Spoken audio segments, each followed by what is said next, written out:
Alright. Magandang gabi po sa inyong lahat, mga ka-YouTubers, ka-Facebook. Sana po saan mang panig kayo ng mundo ay pawang malalayo sa anumang karamdaman, anumang kapahamakan. Huwag pong masyadong magtrabaho ng sobra-sobra. Yung iba po dyan, walang trabaho pero nabubuhay sa pambubudol. Nais ko po kayong handugan ng isang napakalumang awitin nung madalas inaawit ng mga bata nung araw nung nasa grade school, elementary yata. Naalala ko, ito yata yung isa sa una kong natutunang kantahin. Medyo binago po natin ng konti ang lyrics para po umayon sa ating hahandugan ng awiting ito. Bago po tayo magpatuloy, nais ko po sana magpasalamat doon sa nagbansag sa akin na ako daw po ay tarsier. Isang malaking karangalan po na mabansagan na isang tarsier. Isa pong napaka-popular na tourist attraction itong tarsier sa Bohol. Sikat na sikat po yan sa buong mundo. I think it's only found in the Philippines. So, thank you sa iyo kung sino ka man. Balita ko, sikat daw yata yung nagbansag sa akin. Thank you maraming salamat. Okay, balik tayo sa awiting ating iaalay. Para kay Tina po ito. Tina, lagi ka na lang nasa limelight. Okay, sana magustuhan mo.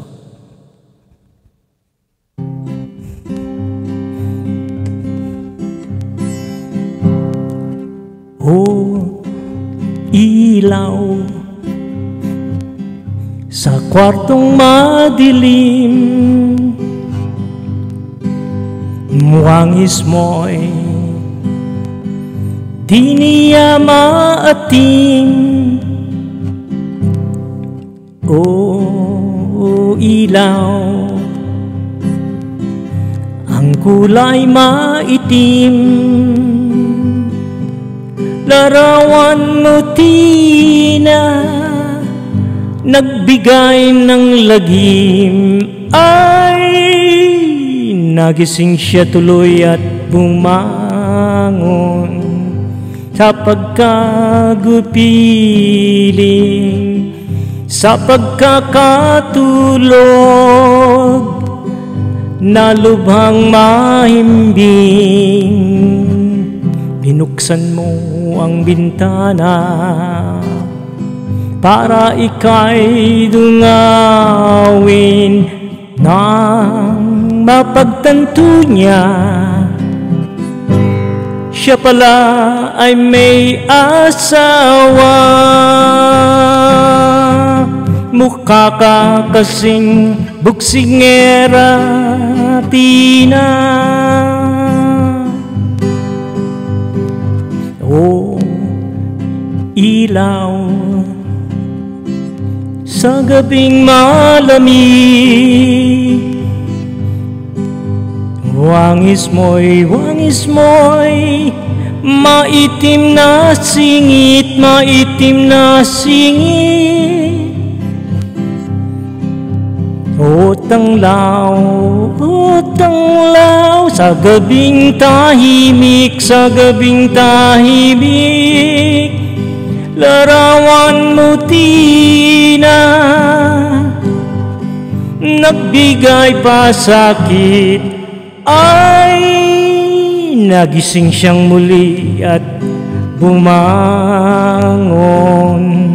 sa pagkagupiling, sa pagkakatulog na lubhang mahimbing, ng lubhang mahimbing. Inuksan mo ang bintana para ika'y dungawin nang mapagtanto niya ang tunay mong itsura. Naalala niya tuloy, siya pala'y may asawa na hindi niya ipagpapalit sa'yo, Tina.